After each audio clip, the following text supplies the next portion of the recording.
What's up guys, YvensB here. So creating portraits out of the way is a big challenge, especially when you crunch for time. Today we're taking a look at how I took all of these shots in 30 minutes. Stay tuned. So for this particular shoot, I work with David Joseph of We Run Montreal. David leads a running crew that holds free running clinics for beginners all year long, which makes him really fit, which I'm currently not. Thank you, COVID. So the context of this shoot, it was cut really short. We were running behind schedule for a multitude of reasons, but there's a specific reason why I picked this time of the day versus shooting early in the morning. And to give you even more context, in my opinion, there are two times that the light is just wonderful. It's beautiful. Like the Italians would say, it's mwah. It's beautiful. The first moment is at sunrise. Although you have to wake up desperately early to get some good light, on a beautiful day, the ambient light is typically just glorious and colorful. And if you plan your things really right, you can get some magical, a gamut of colors that you won't get later in a day. Here's an example of a morning shoot where my friend Rob Hall shot a yoga pose early in the morning, and you can see the actual colors. They're great. And the second time is sunset. Sunset is great since the warm light temperature adds a nice warm glow to everything that surrounds your subject. And along with the resting sun, you can get some beautiful and also very easy rim light. But the biggest challenge that comes with shooting later in the day or at sunset is time. At dawn, you can still shoot through the day and get some good enough light, and it won't be terrible, but just gonna be worked a little more. Flick that later in the day or in the evening, you've got a problem. As soon as you cross a certain threshold, it's dusk and you're pretty much game over for anything that requires a bit of ambient light. If you like to shoot at night, it's great, but for the day, it's over. So with this in mind, let's head back to the shoot. First, I wanted something that is geared more towards fitness versus just plain running, as David considers himself more of a personal trainer versus a very strict runner, although running is a specialty. The gear used in this session is my good old but very powerful Godox 8600 BM in a 35-inch octobox. I left the self box half diffused for some reasons that I explained in another video you can watch right here or here, I'm not sure, you'll find out. But in short, I wanted just a little harder source of light. The camera I use in here is the 42.4 megapixel Sony a7R III with different lenses ranging from the Zeiss 55mm 1.8 to the Samyang 35mm 1.4. I particularly love the Zeiss. It's compact, it's quick, and it has a beautiful performance.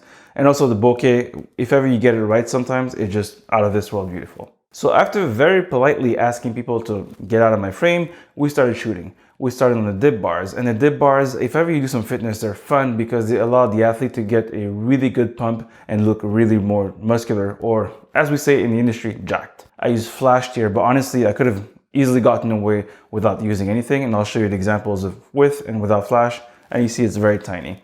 The sun again, at this time, is just marvelously glowing. And after we did a couple of shots with the dip bars, we simply turned around and got some simple portraits using the sun as my main tool. This park is an outdoor public park, and someone actually very cool left a huge tractor tire, those big tires that you see people flipping and you see sometimes used by trainers.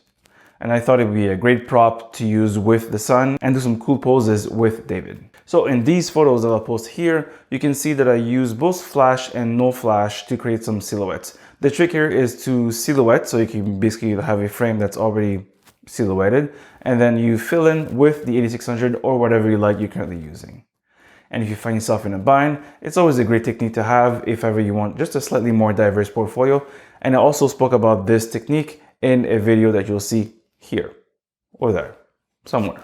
Then I always ask my athlete to sit down for just some simple in-context portrait and then just make it a little more editorial versus just having some very cool action shot. And we did some other shoots afterwards, which I won't go over because they'll make this video extremely long for no reason. So now let's move to the editing console. The first item here is of course the raw treatment, where I will take the image from what has been captured to this. And this is mostly done with these tools. Typically, for all my images, my workflow consists of a first round of basic corrections.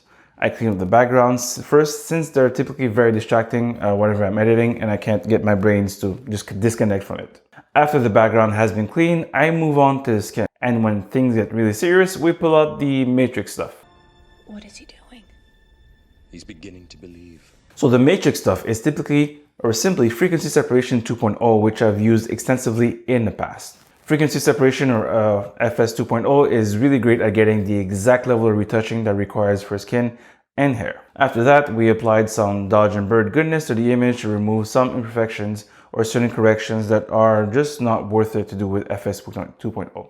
But if ever you want to push it, FS 2.0 can also do these, but my brain fully hasn't adapted to that and I can't let go of a good old D and B. And now we grade. In recent weeks, I've discovered something in Photoshop called a lab profile. It's truly great for colors and saturation, which I will talk about in another video. So just make sure you subscribe to watch it when eventually it'll be released. Typically, my treatment of colors would render something like this. I'm usually a little scared of too much saturation, especially given my typical style of portrait. My things typically are desaturated or not lack of colors, but are very dim.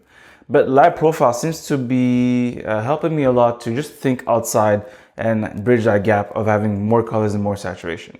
After all these 3 steps have been done, re-render, and voila, we have a final set of images. And now my own CC or criticism part.